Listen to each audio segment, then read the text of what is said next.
statement earlier that he didn't think it was going to be a very difficult race. All he had to do was be the old preacher from. Well, we won that primary race with about 60% of the vote, and then we won the general election with about 65% of the vote. And I've been privileged to serve 3 terms in the Georgia House. I'm finishing up my last term. And I have a reputation in the Georgia House of serving the people that have elected me first.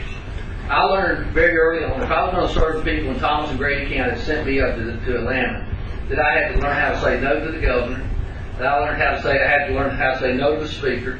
I learned that I had to consider the folks that sent me up there first.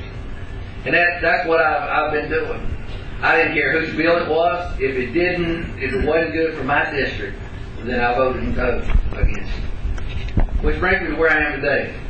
I just run for Congress. I was minding my own business one day in last year down in St. Augustine.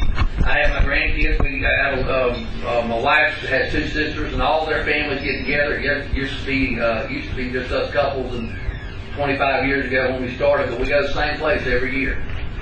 Probably 30 of us down there last year. I was watching my grandkids play and having a good time, and I wasn't really thinking about a whole lot of things, but it was in the midst of the stimulus bills and the bailouts and buyouts and all those things, and I just got to looking at those kids and thinking about how I felt like we were mortgaging their future, about how we were getting so deep in debt that we weren't going to be able to pay our way out. And so at that point, I felt in my heart that I just had to do something. And so for me, this is just one more step in my walk of faith. I think through my lifetime, God's given me more opportunities than I could ever imagine. And for me, it's not all about winning and losing, although I've never lost a race and I don't intend to now. But it's about being faithful to step out sometimes in deep water where I don't know if I'm going to be able to sink or swim, but leave the results up to Him. I want to tell you a story and then I'll be through. I had an Indian physician call me a few months ago and asked me, he said, Mike, he said, can you come and speak to me? He's over Cordell from the country of India. This guy, he's a legal immigrant here. And he told me, he said, Mike, he said, please come over here and talk to me. So I went over to talk to him. And he said, Mike, I'm real concerned about everything that's going on in the country. He said, I'm concerned. He said, I brought my wife and my kids, my wife and my daughter over here to this country a few years ago. And this is what he said, to realize the American dream.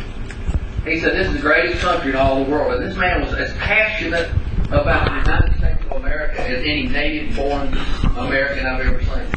He said, this is the greatest country in all the world. He said, I wanted to be able to come over. He said, if I wanted to live in a country where the government told you what to do and how to do it and when you could do it, he said, I would have just stayed over there.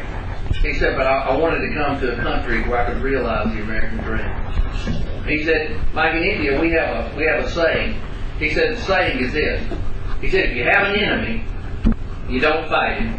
If you have an enemy, you don't fight him. You just teach his son how to drink.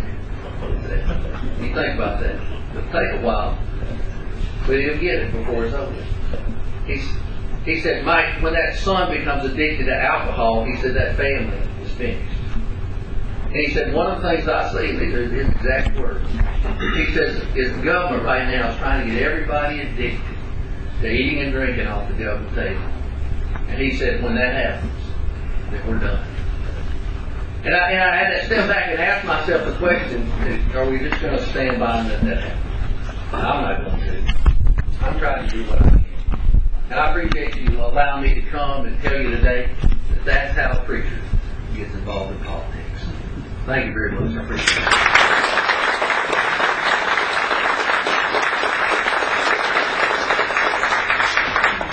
Thank you, Mike.